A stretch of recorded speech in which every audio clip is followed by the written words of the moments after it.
Shalom, happy morning Sobat Grip yang terkasih di dalam Yesus Kristus. Kita bersekutu kembali di dalam ibadah online Gereja Rasuli Indonesia Berkat Minggu kedua bulan November 2020 yang dilayani oleh hambanya Bapak Pendeta Yosua Yap bersama seluruh penata layan. Mari jemaat yang sudah siap menyambut Tuhan, kita berdoa. Allah Bapa di surga, Allah yang kami sembah di dalam nama Tuhan Yesus, Bapa Roh Kudus yang setia, kami mengucap syukur atas kebaikan dan kasih setia Tuhan yang tidak pernah habis di dalam hidup kami. Kami mohon ampun atas segala dosa dan pelanggaran kami. Tuhan Yesus kuduskan, sucikan, basuh kami dengan darah-Mu, sehingga kami layak beribadah di hadapan Bapa di surga. Tuhan, pimpin, penuhi, dan terangi kami dengan Roh Kudus-Mu, sehingga roh kami terus menyala-nyala di dalam Engkau.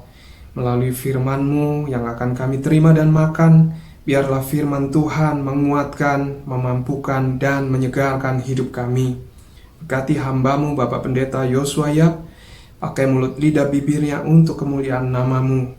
Bersama seluruh penata layan dan jemaat Tuhan yang setia, Tuhan lindungi dan berkati dimanapun mereka berada. Kami yakin perjumpaan dengan Tuhan melalui hadirat-Mu, yang sakit disembuhkan, yang berbeban berat diberi kelegaan, yang terikat dilepaskan di dalam nama Tuhan Yesus. Kami serahkan ibadah online ini ke dalam tangan-Mu, hanya di dalam nama Bapa, Putra, dan Roh Kudus, di dalam nama Tuhan Yesus. Mari yang siap menyambut Tuhan, katakan amin.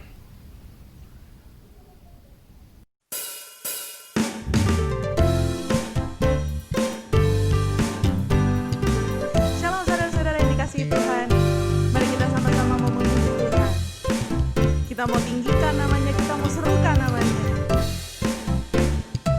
Sama-sama kita nyanyikan. Allah ditinggikan. Allah ditinggikan dengan sorak-sorai.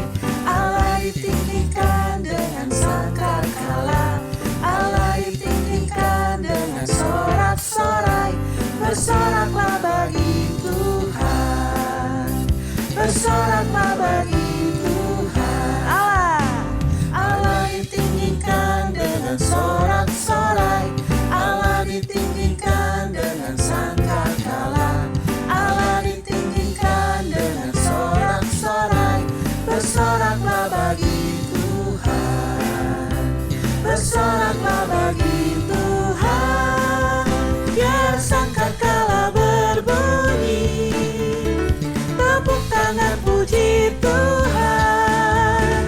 Allah diagungkan, Allah diagungkan, Allah diagungkan tinggi.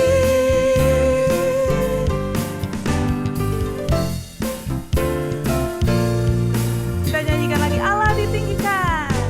Allah ditinggikan dengan sorak-sorai. Allah ditinggikan dengan sangkakala. Allah ditinggikan dengan sorak-sorai. Bersoraklah bagi Tuhan. Bersoraklah bagi Tuhan. Biar sangkakala berbunyi, tepuk tangan puji Tuhan. Allah diagungkan, Allah diagungkan, Allah diagungkan. Biar sangkakala, biar sangkakala berbunyi, tepuk tangan puji Tuhan. Allah diagungkan, Allah diagungkan, Allah diagungkan tinggi. Allah diagungkan, Allah diagungkan, Allah diagungkan tinggi.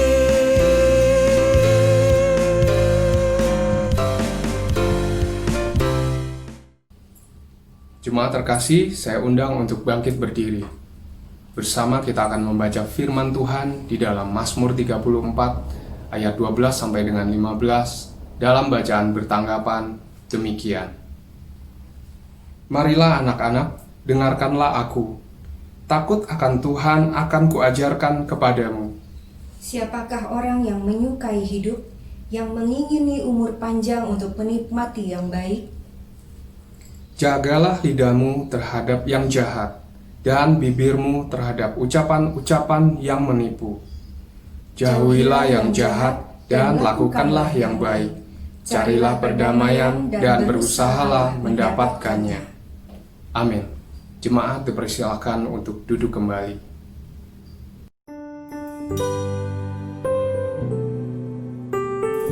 Mari kita siapkan hati kita untuk mendengarkan firman Tuhan. Kita mau nyatakan kekaguman kita akan Tuhan. Mari sama-sama nyanyikan. Kau sungguh indah tiada taranya, sungguh menakjubkan, sungguh ajaib untuk dimengerti, lebih dari semua yang ada. Hikmatmu tiada terselami, kasih-Mu dalam tak terduga. Kau sungguh indah tiada taranya, mulia dan berkuasa.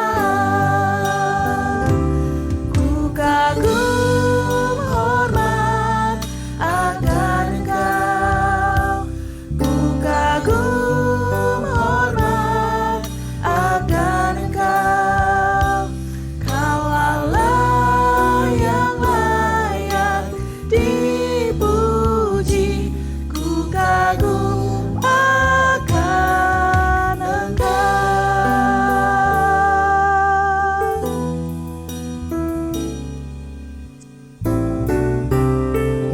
Mari nyatakan dengan segenap hati kita, Kau sungguh indah. Kau sungguh indah tiada taranya, sungguh menakjubkan, sungguh ajaib untuk dimengerti, lebih dari semua yang ada. Hikmat-Mu tiada terselami, kasih-Mu dalam tak terduga. Kau sungguh indah tiada taranya, mulia dan berkuasa. Ku kagum hormat akan Engkau, ku kagum hormat akan Engkau. Kau Allah yang layak dipuji, ku kagum akan. Katakan ku kagum hormat akan Engkau, ku kagum hormat akan Engkau.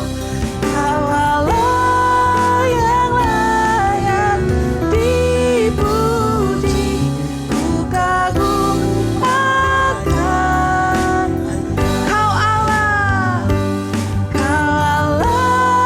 yang layak dipuji, ku kagum akan Engkau, ku kagum akan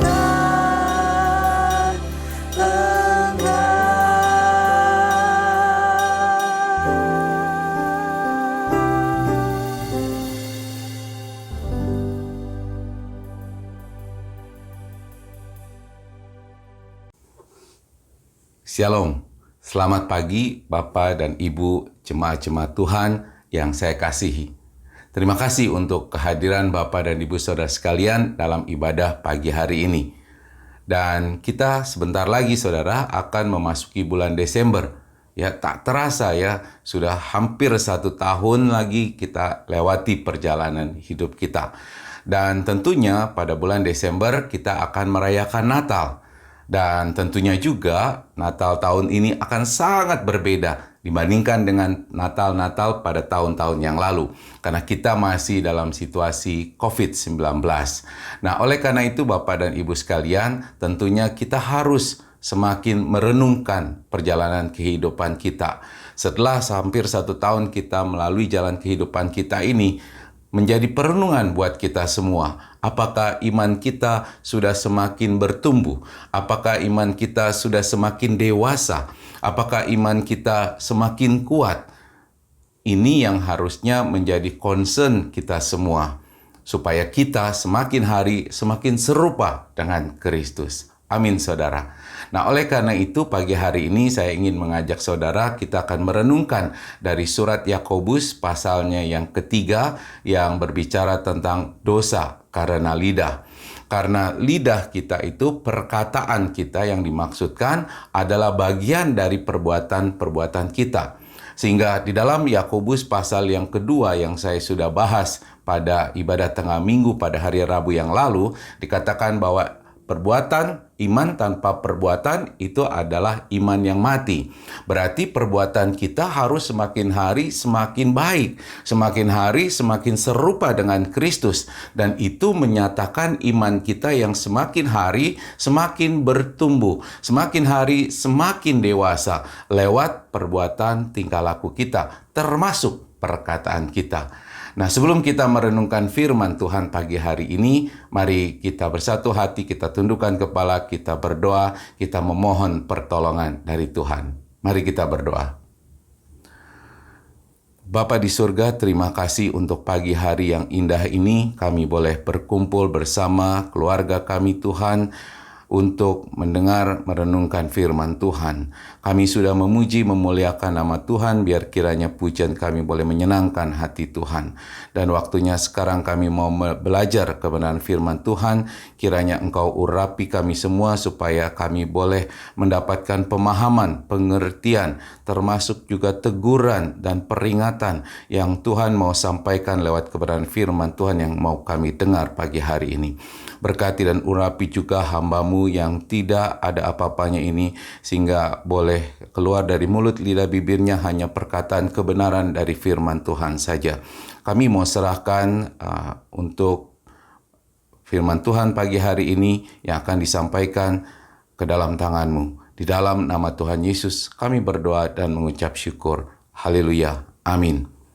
Baik, Bapak dan Ibu Saudara, mari kita buka firman Tuhan dari Yakobus pasalnya yang ketiga, ayat 1 sampai yang ke-12. Saya akan membacakannya untuk saudara. Yakobus pasal yang ketiga, ayat 1 yang sampai yang ke-12 dalam perikop dosa karena lidah. Saudara-saudaraku, janganlah banyak orang di antara kamu mau menjadi guru. Sebab kita tahu bahwa sebagai guru kita akan dihakimi menurut ukuran yang lebih berat. Sebab kita semua bersalah dalam banyak hal. Barang siapa tidak bersalah dalam perkataannya, ia adalah orang yang sempurna, yang dapat juga mengendalikan seluruh tubuhnya. Kita mengenakan kekang pada mulut kuda, sehingga ia menuruti kehendak kita. Dengan jalan demikian, kita dapat juga mengendalikan seluruh tubuhnya. Dan lihat saja kapal-kapal, walaupun amat besar dan digerakkan oleh angin kencang, namun dapat dikendalikan oleh kemudi yang amat kecil menurut kehendak jurumudi. Demikian juga lidah, walaupun suatu anggota kecil dari tubuh, namun dapat memegahkan perkara-perkara yang besar. Lihatlah, betapapun kecilnya api, ia dapat membakar hutan yang besar. Lidah pun adalah api. Ia merupakan suatu dunia kejahatan dan mengambil tempat di antara anggota-anggota tubuh kita sebagai sesuatu yang dapat menodai seluruh tubuh dan menyalakan roda kehidupan kita, sedang ia sendiri dinyalakan oleh api neraka. Semua jenis binatang liar, burung-burung, serta binatang-binatang menjalar dan binatang-binatang laut dapat dijinakan dan telah dijinakan oleh sifat manusia. Tetapi tidak seorang pun yang berkuasa menjinakkan lidah. Ia adalah sesuatu yang buas, yang tak terkuasai dan penuh racun yang mematikan. Dengan lidah kita memuji Tuhan, Bapa kita, dan dengan lidah kita mengutuk manusia yang diciptakan menurut rupa Allah. Dari mulut yang satu keluar berkat dan kutuk. Hal ini, saudara-saudaraku, tidak boleh demikian terjadi. Adakah sumber memancarkan air tawar dan air pahit dari mata air yang sama? Saudara-saudaraku, adakah pohon ara dapat menghasilkan buah zaitun? Dan adakah pohon anggur dapat menghasilkan buah ara? Demikian juga mata air asin tidak dapat mengeluarkan air tawar. Demikian firman Tuhan, saudara. Yang berbahagia ialah kita yang selalu mendengar, merenungkan firman Tuhan, serta melakukannya di dalam kehidupan kita sehari-hari, sehingga kita tetap hidup dalam kebenaran firman Tuhan. Amin, saudara. Baik, Bapak dan Ibu saudara yang dikasihi oleh Tuhan, lidah dalam bahasa Ibrani disebut dengan lasion. Dalam bahasa Yunani disebut dengan glosa. Nah, tentu kita semua mengetahui bahwa sebagai salah satu organ tubuh, lidah itu berfungsi sebagai alat pengecap atau alat perasa. Sehingga kita bisa merasakan rasa asin, manis, pedas, dan kita bisa menikmati rasa nikmat makanan yang kita makan. Nah, selain itu, lidah kita juga berfungsi untuk membantu mengunyah dan juga untuk menelan makanan. Selain itu, lidah juga bisa membantu kita untuk menghisap, terutama bagi anak-anak bayi. Ya, ketika dia menghisap susu, dia dibantu oleh lidah. Nah, selain itu juga lidah kita itu menyentuh tekstur makanan, sehingga kita bisa merasakan, bisa tahu kalau kita mungkin makan ikan dan kita kemakan tulang, kita bisa merasakan, saudara. Nah, jadi saudara bisa bayangkan jika mulut kita ini tidak ada lidah. Berarti kita tidak bisa merasakan nikmatnya sebuah makanan, atau kita tidak juga bisa merasakan ada barang-barang atau benda-benda yang membahayakan yang kita masukkan ke dalam mulut. Nah, sebegitu pentingnya lidah kita, saudara. Itu sebabnya kita perlu tahu bagaimana menjaga lidah kita supaya tetap bisa berfungsi dengan sebaik-baiknya. Dan mungkin ada satu hal yang saudara belum mengetahui, bahwa di dasar lidah kita itu ada kumpulan sel-sel pelindung yang disebut dengan tonsil lingual. Sel-sel ini berada di belakang rongga mulut, dan bersamaan dengan amandel, tonsil lingual itu bertugas untuk melindungi tubuh kita dari gangguan kuman-kuman yang bisa masuk melalui tubuh. Jadi kita sekali lagi disadarkan bahwa lidah memang memiliki fungsi yang sangat penting untuk tubuh kita. Tanpa lidah yang sehat, tentu aktivitas sehari-hari kita pun bisa terganggu. Dan kita juga bisa terganggu kesehatannya karena lidah yang kurang sehat. Nah, macam-macam gangguan atau penyakit juga bisa terjadi, saudara, di dalam lidah kita, pada lidah kita. Di antaranya bisa menimbulkan bau mulut, bisa sariawan, ya bisa terkena herpes stomatitis, ya hingga kelenjar kanker lidah, ya. Nah, oleh karena itu kita harus menjaga, sekali lagi menjaga lidah kita supaya tetap sehat, supaya tubuh kita juga tetap menjadi sehat. Nah, saudara, selain berfungsi untuk mengecap makanan, membantu mengunyah, dan juga menelan makanan, lidah juga itu bisa menjadi petunjuk kondisi kesehatan tubuh kita sebenarnya. Itu sebabnya kalau saudara mungkin pernah ke dokter, seringkali dokter meminta kita menjulurkan lidah untuk memeriksa kondisi lidah kita. Karena dari keadaan kondisi tampak lidah kita, dokter itu bisa mengetahui kondisi kesehatan tubuh kita yang sebenarnya. Contoh ya, kalau lidah kita berwarna putih pada orang dewasa, itu bisa mengindikasikan bahwa kita mengalami dehidrasi atau kurang minum. Kalau lidah kita mungkin berwarna merah, bukan pink seperti biasa, tapi warna merah, ya kemerah-merahan maksudnya begitu. Jadi itu tanda indikasi tanda bahwa kita kekurangan vitamin. mungkin juga mengalami radang tenggorokan atau penyakit Kawasaki. Oh, lumayan juga aneh ya namanya ya, penyakit Kawasaki. Nanti saudara searching, apa itu penyakit Kawasaki? Kalau kita lidahnya ya atau mungkin itu menjadi salah satu indikasi bahwa ada gejala-gejala kanker mulut ataupun gangguan pencernaan. Nah, jadi sekali lagi lidah kita juga bisa menunjukkan kondisi internal tubuh kita, keadaan tubuh kita yang sebenarnya, saudara. Di dalam Alkitab, baik Lasion ataupun glosa, itu artinya bukan cuma organ tubuh, saudara, tetapi juga termasuk bahasa ataupun ucapan perkataan. Ya, karena memang kita tahu salah satu fungsi lidah kita adalah membantu sebagai alat komunikasi dengan berkata-kata atau berbicara. Nah, lidah digunakan itu sejajar dengan mulut kita, dengan bibir kita, memang sebagai alat komunikasi.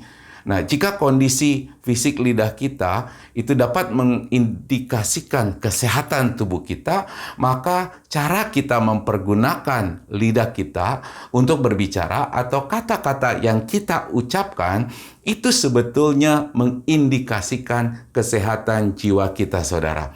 Sehingga ketika kita mengeluarkan kata-kata yang mungkin kasar, yang mungkin jahat, sebetulnya itu mengindikasikan bagaimana kondisi jiwa kita, bagaimana keadaan hati kita, bagaimana pikiran kita.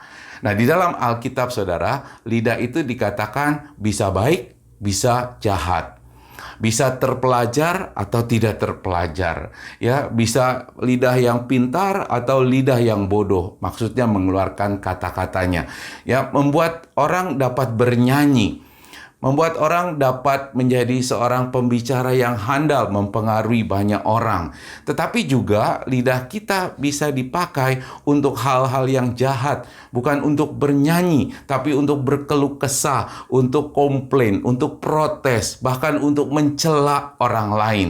Ya, bukan untuk membangun, tapi juga bisa dipakai untuk menjatuhkan orang lain. Nah, saudara, di dalam Perjanjian Lama, lidah itu sering dipakai dengan satu kiasan sebagai lidah yang tajam kalau dipergunakan untuk menusuk orang lain atau menjatuhkan orang lain atau menyakiti hati orang lain. Dan lidah juga itu dikatakan dapat ditajamkan seperti pedang. Dalam Mazmur 64 ayat ke-3 dikatakan hal itu. Lidah bisa ditajamkan seperti pedang.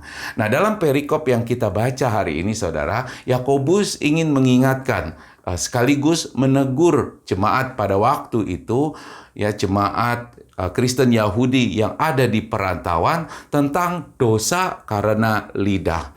Tapi biarlah surat Yakobus ini juga boleh menjadi teguran buat kita, sekaligus mengingatkan kita menjadi perenungan dalam perjalanan iman kita, supaya kita bisa menjaga lidah kita, supaya jangan kita berbuat dosa karena lidah kita. Nah, dosa yang dilakukan oleh orang percaya dengan mempergunakan lidah dengan tidak bijaksana, berbuat semena-mena, mencela dan merusak diri sendiri maupun orang lain, itu satu dosa yang sangat serius, saudara. Kenapa? Karena kita akan dihakimi melalui perkataan-perkataan kita juga. Nah, jauh sebelum Yakobus menulis surat ini kepada jemaat pada waktu itu, sebenarnya Daud juga sudah pernah menuliskan di dalam Mazmur 34 ayat ke-13 yang berkata demikian, ya, jagalah lidahmu terhadap yang jahat dan bibirmu terhadap ucapan-ucapan yang menipu.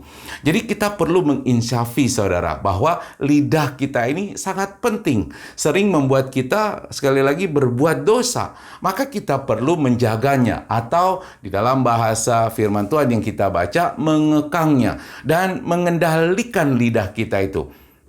Di ayat pertama, Yakobus mengatakan, saudara-saudaraku, janganlah banyak orang di antara kamu mau menjadi guru, sebab kita tahu bahwa sebagai guru kita akan dihakimi menurut ukuran yang lebih berat. Nah, pengertian yang harus kita pahami dari ayat ini, saudara, bahwa perkataan ini tidak melarang kita untuk menjadi guru atau melakukan yang kita bisa ketika kita diberikan talenta oleh Tuhan untuk membimbing atau mengajar orang lain. dalam kewajiban mereka sebagai orang-orang beriman, atau untuk menegur mereka atas apa yang salah, tapi dengan cara-cara Kristiani tentunya. Ya, kalau memang Tuhan memberikan kepada kita talenta untuk mengajar, untuk membimbing, bahkan juga untuk menegur, mengingatkan seperti seorang guru, tentu kita juga harus melakukannya, ya. Tetapi yang terpenting dari ayat ini maksudnya bahwa kita tidak boleh bertindak atau berbicara seperti orang yang senantiasa berkuasa. Kita juga tidak boleh mengatur-ngatur seorang terhadap yang lain, sehingga menjadikan perasaan kita, pikiran kita sendiri itu sebagai satu patokan atau ukuran untuk menguji orang lain. Nah, kalau kita lakukan itu, saudara, sehingga seringkali apa yang orang lain lakukan itu tidak sesuai dengan pengertian kita, pemahaman kita, pemikiran kita, perasaan kita, dan itu membuat kita cenderung justru akan mencela orang lain. Justru bisa membuat kita merendahkan orang lain dengan perkataan kita, mempersalahkan orang lain, sehingga dengan demikian kita akan menjadi merasa diri kita lebih benar, atau bahkan kita paling benar, sehingga dengan demikian itulah dosa yang kita buat. Nah, itu sebabnya Yakobus mengingatkan, janganlah banyak orang di antara kamu mau menjadi guru. Pengertiannya adalah jangan banyak di antara kita yang bersikap menggurui, seperti pihak yang berkuasa, bahkan seringkali menghakimi. Tapi kita perlu berbicaralah dengan rendah hati, dengan suatu semangat untuk kita sama-sama membangun, untuk kita sama-sama belajar. Jangan kita mencela orang lain, seolah-olah semua orang tuh harus mengikuti patokan ukuran kita, atau keinginan hati kita, atau buah pikiran kita. Nah, ini yang Yakobus katakan jangan kita lakukan, karena itu sekali lagi akan membuat kita justru berbuat dosa. Nah, kenapa kita jangan menggurui, mencela, atau bahkan menghakimi orang lain, saudara? Dikatakan di ayat kedua begini, ya, di ayat kedua, sebab kita semua bersalah dalam banyak hal. Ya, kita semua bersalah dalam banyak hal. Jadi kita juga punya banyak kesalahan di dalam perkataan, sehingga kalau kita mencela orang lain, kita harus selalu introspeksi diri, apakah kita sudah benar, apakah perkataan kita itu selalu benar, ya. Ini yang harus kita waspadai. Kadang-kadang penilaian kita kepada orang lain pun belum tentu benar, karena kita pun tidak mengetahui latar belakang orang itu, karakter orang itu, apa yang sedang dialaminya. Inilah yang Yakobus ingin ingatkan kepada kita. Janganlah kita mau menjadi seorang guru. Ya, nah selain itu Tuhan Yesus mengecam orang yang suka menghakimi sesamanya. Di dalam Matius pasal ke-7 ayat ke-3 sampai ke-5, Tuhan Yesus berkata, ya saya bacakan buat saudara. Matius pasal yang ke-7 ayat ke-3 sampai ke-5, Tuhan Yesus mengatakan demikian. Mengapakah kamu melihat selumbar di mata saudaramu, sedangkan balok di dalam matamu tidak engkau ketahui? Bagaimanakah engkau dapat berkata kepada saudaramu, biarlah aku mengeluarkan selumbar itu dari matamu, padahal ada balok di dalam matamu? Hai orang munafik, keluarkanlah dahulu balok dari matamu, maka engkau akan melihat dengan jelas untuk mengeluarkan selumbar itu dari mata saudaramu. Jadi dengan firman ini kita harus berhenti, saudara. Berhenti untuk menghakimi dan mencela orang lain, agar kita tidak dihakimi dengan ukuran yang lebih berat, kata firman Tuhan. Nah, alangkah lebih baik kita itu mengendalikan lidah kita, sehingga kita dapat membuktikan bahwa kita ini adalah manusia yang sempurna dan lurus hatinya. Orang yang sepenuhnya dapat mengendalikan diri, karena kita menyadari bahwa kita adalah anak-anak Tuhan. Sehingga kita juga perlu senantiasa mencirikan lewat perkataan kita yang tulus, yang lurus hati, bahwa Tuhan Kristus ada hidup di dalam diri kita. Kenapa? Barang siapa tidak bersalah dalam perkataannya, ia adalah orang yang sempurna, firman Tuhan katakan. Jadi yang dapat mengendalikan tubuh kita itu adalah lidah kita sebenarnya. Dan tersirat di sini saudara bahwa orang yang hati nuraninya telah disadarkan akan dosa-dosa lidah dan yang berusaha untuk menghindarinya dengan memperkatakan hal-hal yang baik adalah orang yang lurus hati. Dan tidak diragukan lagi, orang itu telah beroleh tanda anugerah yang sesungguhnya bahwa dia adalah murid-murid Kristus. Amin saudara. Nah, di sisi lain, Yakobus di dalam pasal 1 ayat ke-26 mengatakan, jikalau ada orang yang menganggap dirinya beribadah, tetapi tidak mengekang lidahnya, maka apapun pengakuan mulutnya, sia-sialah ibadahnya. Jadi jangan sampai kita melakukan ibadah, memuji Tuhan, memuliakan Tuhan, tetapi di lain kesempatan kita juga mencela orang lain, mengutuki orang lain, menghakimi orang lain.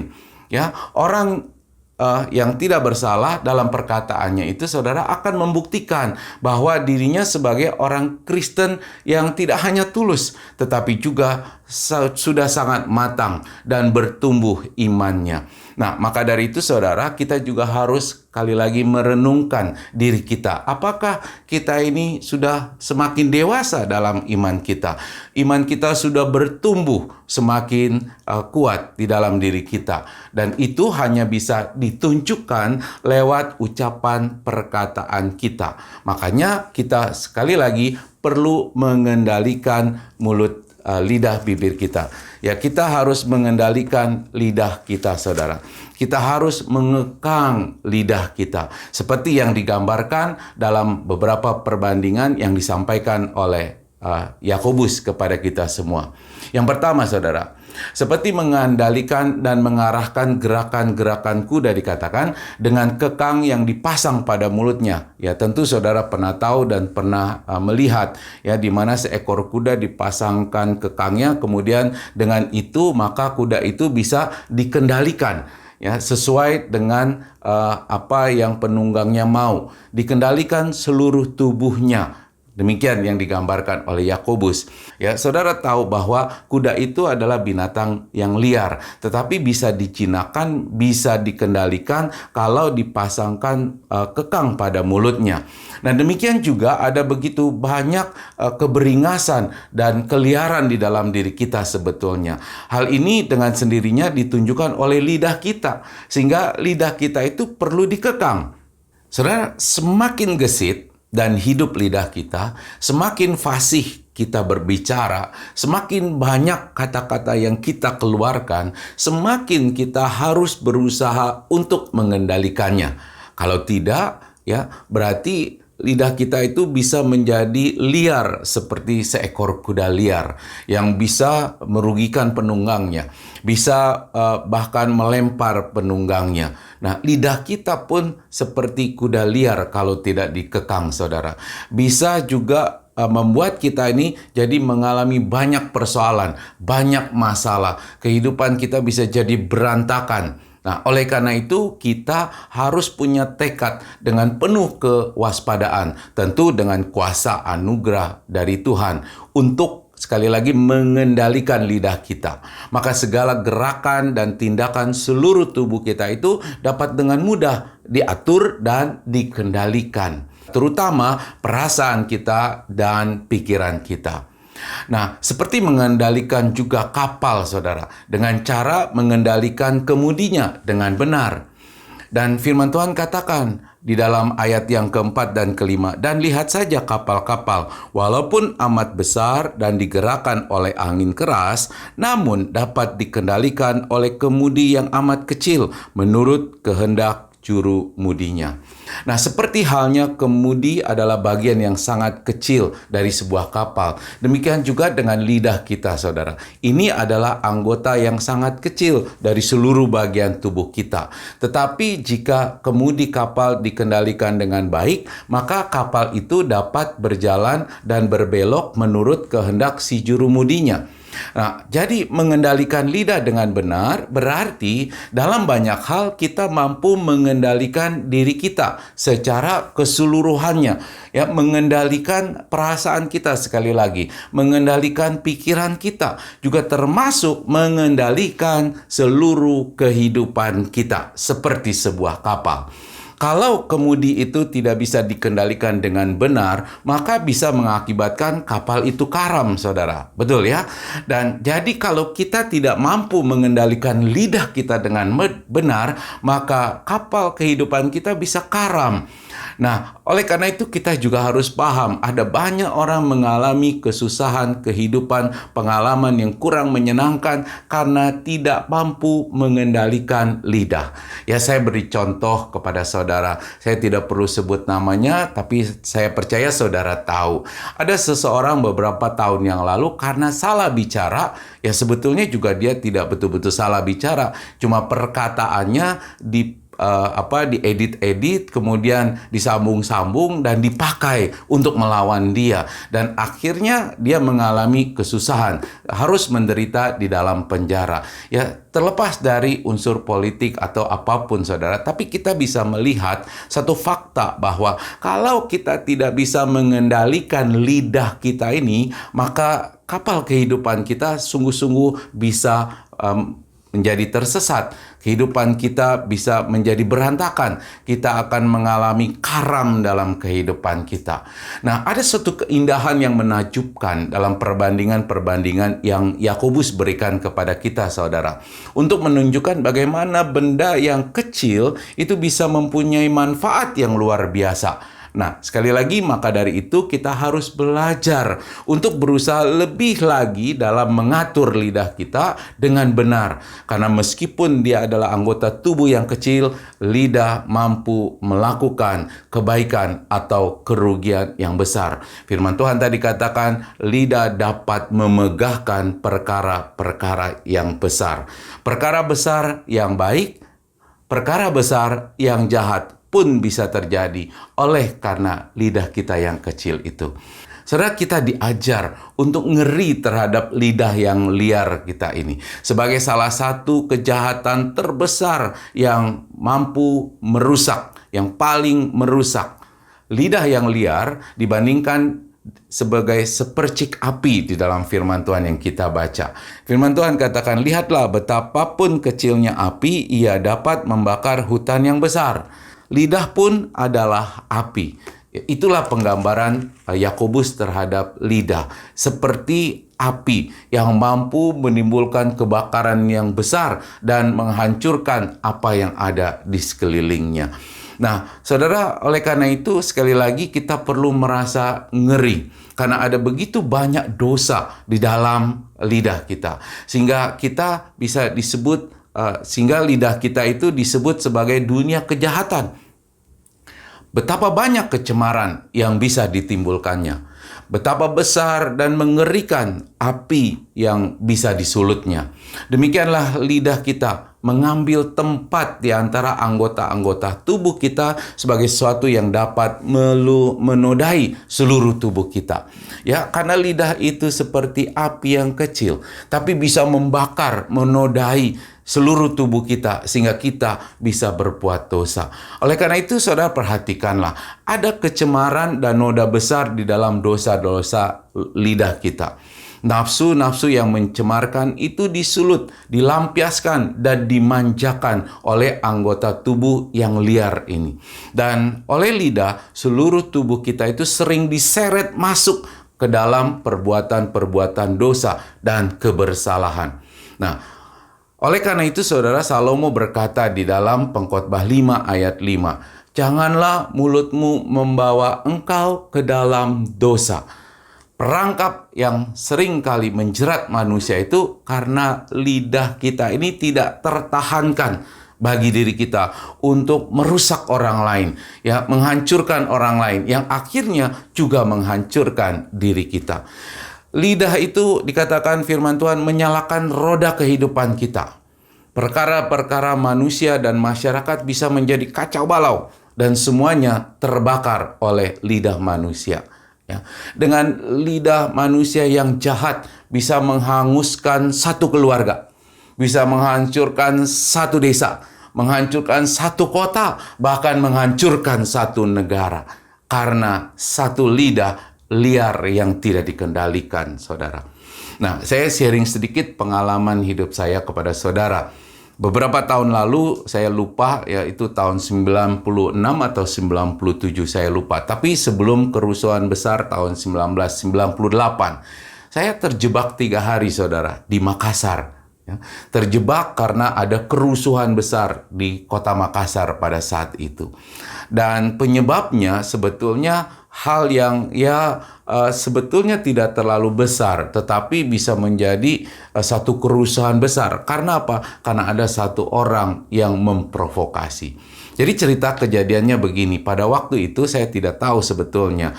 Ya, ada satu kejadian beberapa hari sebelum kerusuhan itu, ada seorang gadis Makassar ya, yang diperkosa oleh seorang pria keturunan Tionghoa. Nah, sebenarnya pria ini diketahui agak-agak punya penyakit kurang waras sebetulnya. Ya, tetapi itu diabaikan. Sebenarnya saudara, persoalan itu sudah bisa diselesaikan dengan baik. Tetapi karena ada satu orang yang mengetahui kejadian itu, dan mungkin karena dia punya niat jahat mungkin ya, dan dia memperkatakan bahwa itu disengaja, itu dipakai untuk merendahkan kita, untuk menindas kita, orang-orang pribumi katanya. Dan kemudian dia memprovokasi banyak orang, dan dengan satu teriakan, bakar! Wah, itu langsung menyebar informasi itu ke seluruh penjuru kota Makassar, dan muncullah ya yang namanya kerusuhan pada waktu itu selama 3 hari, saudara. Dan di dalam rumah kawan saya itu kita berdiam diri selama beberapa hari, dan setiap kali itu ada lewat orang-orang yang selalu teriak-teriak, ya bakar, bakar, ya hancurkan, bakar, ya lidah yang liar, saudara. Ya sungguh-sungguh memperkatakan hal-hal yang jahat, mempengaruhi, dan itu yang membuat satu kota Makassar terbakar.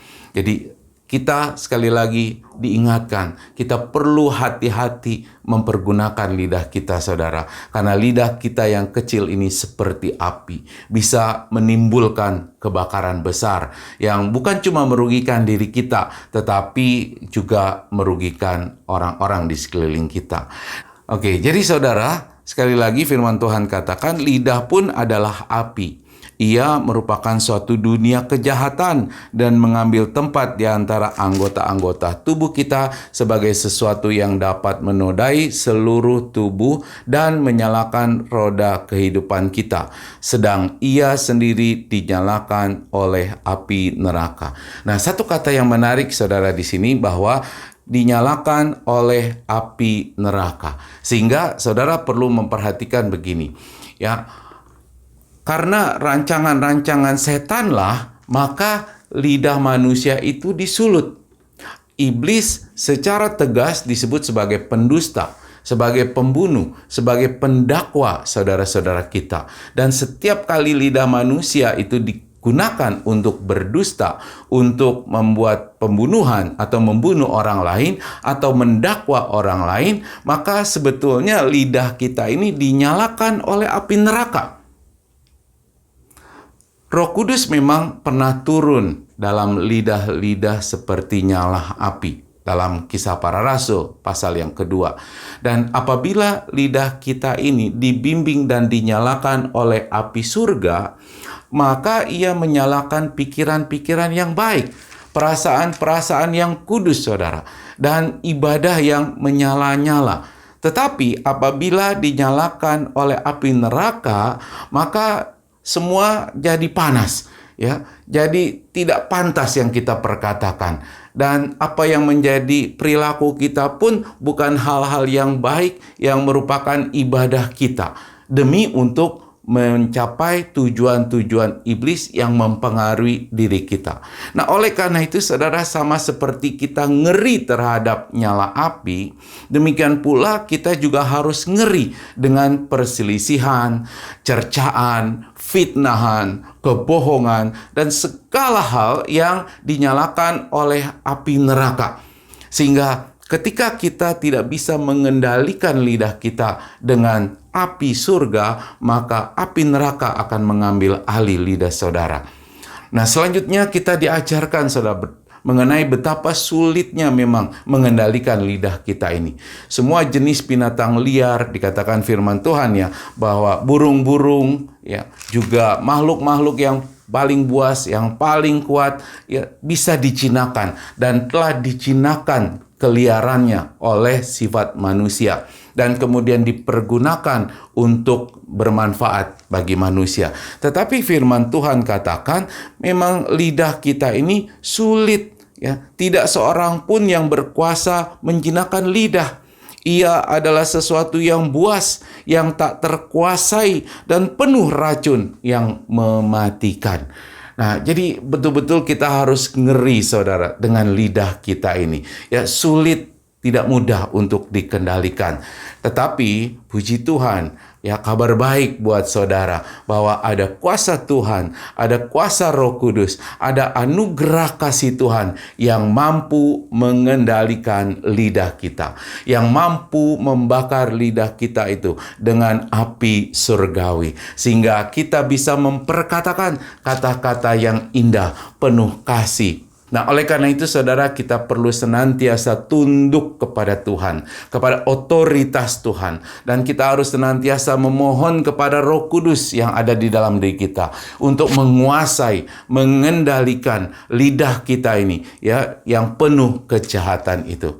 Saudara, kita harus terus belajar untuk terus-menerus menjaga lidah kita supaya tidak mengutuk, mencela, dan melakukan apa saja yang jahat. Jangan sampai dengan lidah kita, dikatakan firman Tuhan, kita memuji Tuhan, Bapa kita. Tetapi dengan lidah kita juga mengutuk manusia yang diciptakan menurut rupa Allah.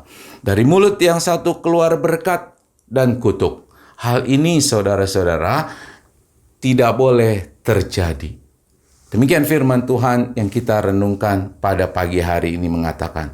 Jadi betapa tidak masuk akal kalau orang-orang menggunakan lidahnya itu, mereka berdoa, memuji Tuhan, memuliakan Tuhan, menyanyi dengan sepenuh hati, tetapi juga menggunakannya untuk mengutuki orang lain, memfitnah orang lain, mencela orang lain, dan merendahkan sesamanya. Nah, Rasul Yakobus saudara menunjukkan bahwa sumber yang sama itu tidak dapat menghasilkan atau mengeluarkan hal yang berlawanan. Dan hal itu tidak ditemukan di dalam alam sekitar kita saudara. Itu makanya di dalam firman Tuhan, Yakobus mengatakan, adakah sumber memancarkan air tawar dan air pahit dari mata air yang sama? Nah, sehingga saudara, janganlah dari mulut kita yang satu ini, dengan lidah kita memperkatakan kata-kata berkat, ya. Tapi di satu sisi kita juga mengeluarkan kata-kata kutuk bagi orang lain. Ini tidak relevan, tidak cocok saudara. Itu akan sangat bertentangan dan tidak sesuai dengan firman Tuhan. Nah, alangkah baiknya dari mulut kita ini yang menunjukkan bahwa kita adalah anak-anak Tuhan, mengeluarkan kata-kata yang indah, kata-kata yang lemah lembut, kata-kata yang manis didengar, kata-kata yang menjadi berkat bagi orang lain, kata-kata yang menguatkan orang lain. Ya, sehingga orang bisa melihat bahwa kita sungguh-sungguh anak-anak Tuhan. Tadi dikatakan bahwa adakah pohon ara dapat menghasilkan buah zaitun? Ya, tidak mungkin, bukan saudara? Dan adakah pokok anggur dapat menghasilkan buah ara? Itu lebih tidak mungkin. Ya, oleh karena itu, kalau kita sungguh anak-anak Allah, maka kita harus memperkatakan hal-hal yang sesuai dengan kebenaran firman Tuhan sebagai buah iman kita. Amin saudara.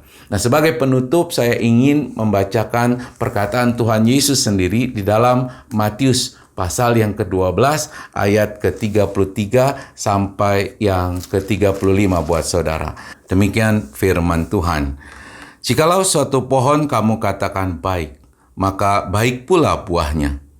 Jikalau suatu pohon kamu katakan tidak baik, maka tidak baik pula buahnya. Hai kamu keturunan ular beludak, bagaimanakah kamu dapat mengucapkan hal-hal yang baik, sedangkan kamu sendiri jahat?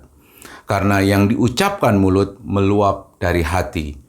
Orang yang baik mengeluarkan hal-hal yang baik dari perbendaharaannya yang baik, dan orang yang jahat mengeluarkan hal-hal yang jahat dari perbendaharaannya yang jahat. Tetapi aku berkata kepadamu, setiap kata sia-sia yang diucapkan orang harus dipertanggungjawabkannya pada hari penghakiman. Karena menurut ucapanmu engkau akan dibenarkan, dan menurut ucapanmu pula engkau akan dihukum.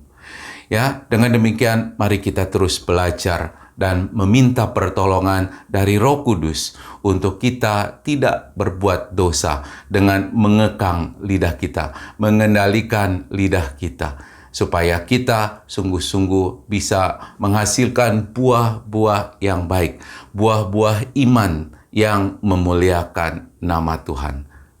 Kiranya Tuhan Yesus dengan kuasa Roh Kudus yang ada dalam diri kita memampukan dan menolong saudara.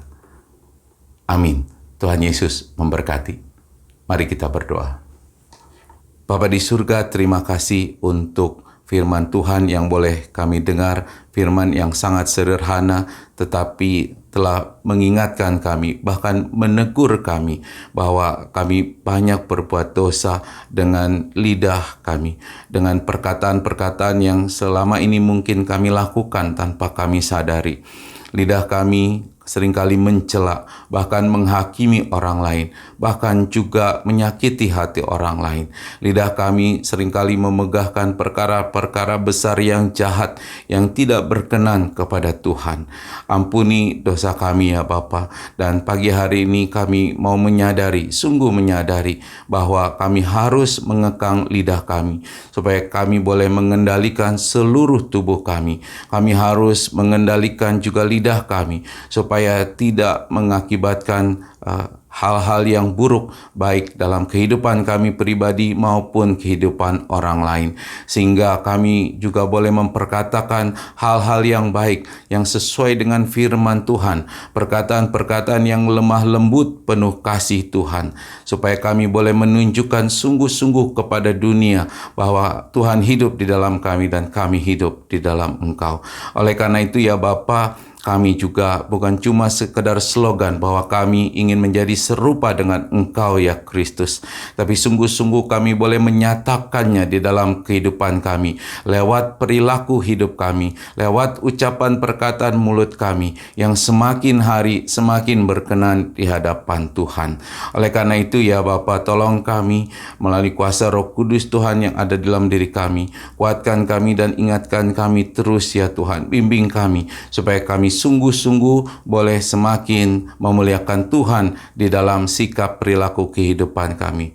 Terima kasih ya Bapa, terima kasih Tuhan Yesus, terima kasih Roh Kudus. Haleluya. Amin. Saya mengundang jemaat terkasih bangkit berdiri bersama umat di segala tempat dan abad. Kita ikrarkan pengakuan iman rasuli demikian. Aku percaya kepada Allah, Bapa yang Maha Kuasa, Khalik langit dan bumi, dan kepada Yesus Kristus anaknya yang tunggal Tuhan kita, yang dikandung daripada Roh Kudus, lahir dari anak darah Maria, yang menderita sengsara di bawah pemerintahan Pontius Pilatus, disalibkan, mati, dan dikuburkan, turun ke dalam kerajaan maut, pada hari ketiga bangkit pula dari antara orang mati, naik ke surga, duduk di sebelah kanan Allah, Bapa yang Maha Kuasa, dan akan datang dari sana untuk menghakimi orang yang hidup dan yang mati.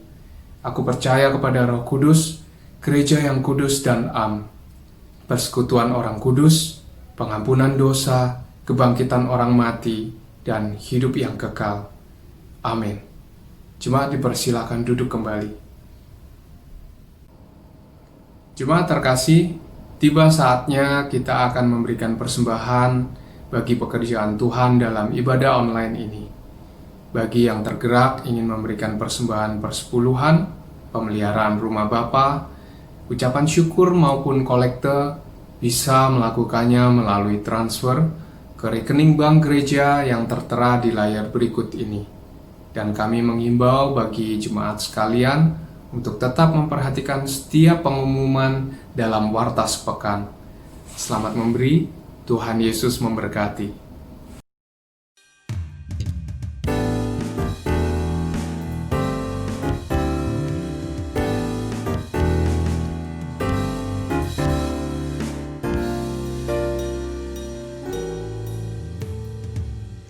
Apakah kau payah mencari-cari? Apakah kau payah berkeliling?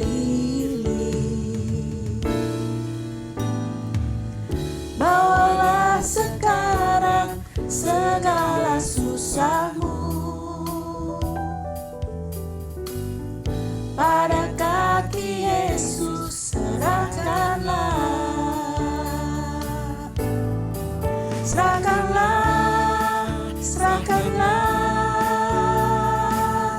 serahkan pada Yesus segala beban yang menindih hidupmu. Serahkanlah, serahkanlah, serahkan pada Yesus. Dia akan ganti segala duka menjadi suka. Serahkanlah, serahkanlah, serahkan pada Yesus segala beban yang menindih hidupmu. Serahkanlah, serahkanlah, serahkan pada Yesus. Dia akan ganti segala duka menjadi suka. Dia akan ganti segala duka menjadi suka. Pada kaki Yesus letakkanlah.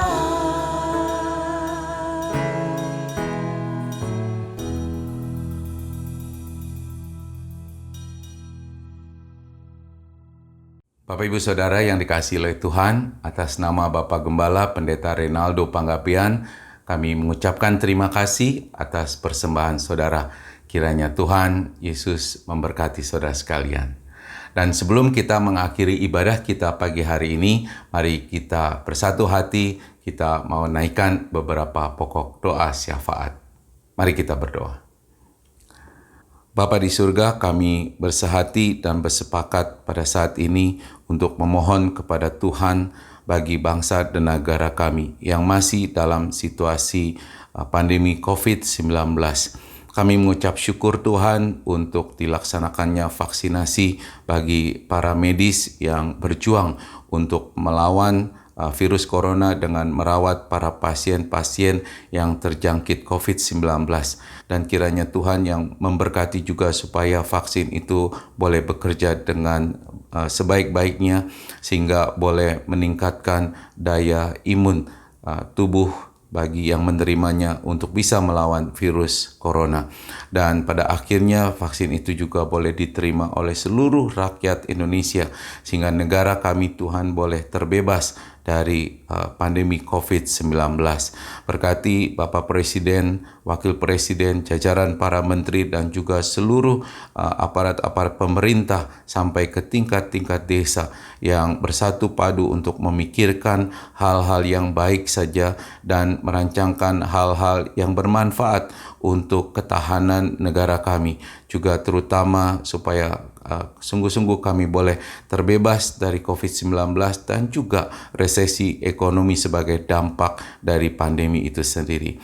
Bapa, kami percaya Tuhan Engkau mengasihi Indonesia dan kami percaya Tuhan dengan kuasa-Mu Indonesia akan kembali pulih, kembali normal seperti sedia kala di dalam nama Tuhan Yesus. Kami juga berdoa Tuhan untuk gereja kami, Gereja Rasuli Indonesia Berkat. kiranya Engkau juga memberkati Bapak Gembala, para Wakil Gembala, juga para majelis, diaken, penatua, dan para pengurus yang lainnya, dan semua yang bersehati untuk melayani Engkau melalui Gereja Rasuli Indonesia Berkat. Kiranya Engkau memberkati kehidupan masing-masing para pengurus, aktivis, juga para gembala dan wakil gembala dalam kehidupan mereka. Tuhan, Engkau cukupkan segala kebutuhan-kebutuhan jasmani mereka. Berkati juga dengan kesehatan yang baik Tuhan, dan damai sejahtera Tuhan ada di dalam kehidupan mereka beserta keluarga mereka. Biar kiranya Tuhan juga memberkati pekerjaan-pekerjaan yang dilakukan maupun studi-studi yang dilakukan, supaya boleh Tuhan buat berhasil di dalam nama Tuhan Yesus. Berkati gereja kami Tuhan, juga cukupkan segala kebutuhan-kebutuhan dana yang diperlukan untuk operasional gereja Bapa. Kami percaya Engkau yang akan mencukupkan sesuai dengan kehendak dan rencana Tuhan pada waktunya.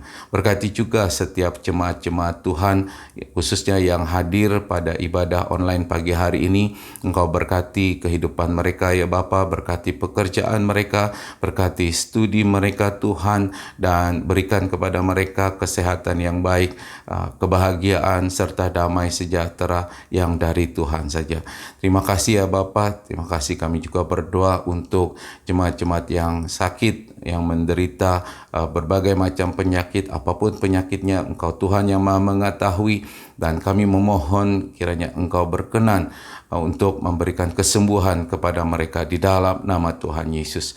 Bagi jemaat-jemaat yang sedang mengalami begitu banyak masalah dalam kehidupannya, khususnya di dalam situasi yang sulit seperti sekarang ini, kami juga memohon belas kasihan Tuhan untuk memberikan jalan keluar bagi mereka, dan juga menguatkan iman mereka supaya mereka juga boleh melihat dan merasakan bahwa Tuhan tidak pernah meninggalkan mereka. Di dalam situasi yang sesulit apapun, Tuhan tetap bersama dengan mereka.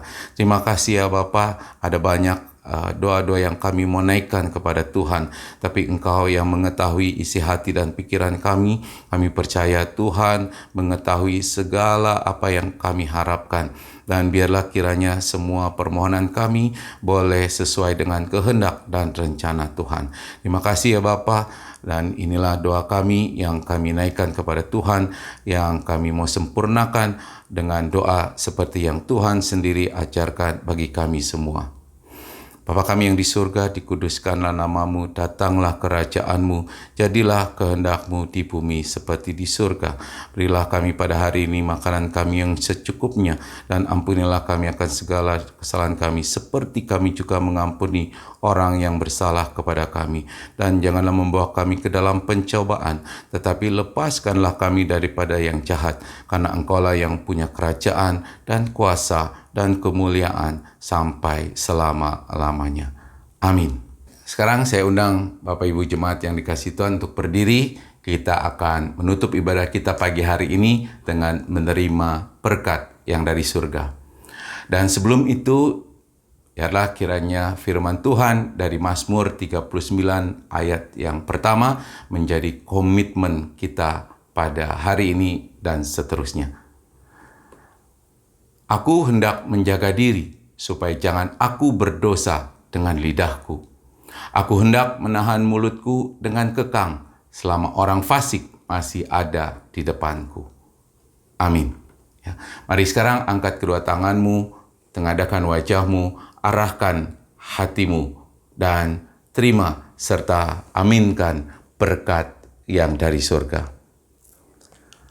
Tuhan memberkati engkau dan melindungi engkau. Tuhan menyinari engkau dengan wajah-Nya dan memberi engkau kasih karunia. Tuhan menghadapkan wajah-Nya kepadamu dan memberi engkau damai sejahtera.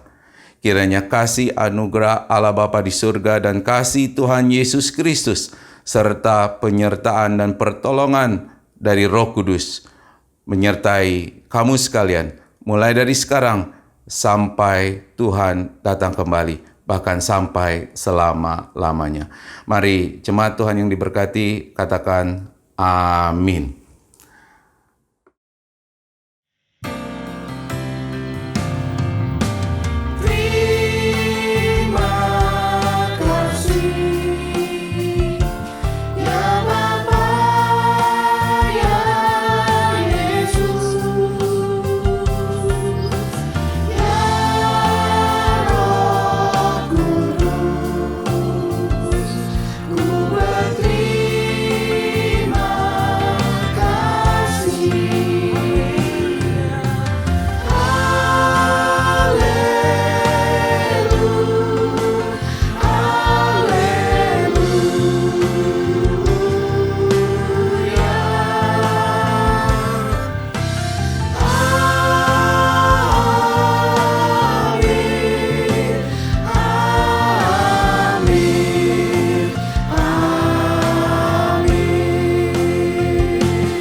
Selamat hari Minggu, saudara. Tuhan Yesus memberkati. Shalom.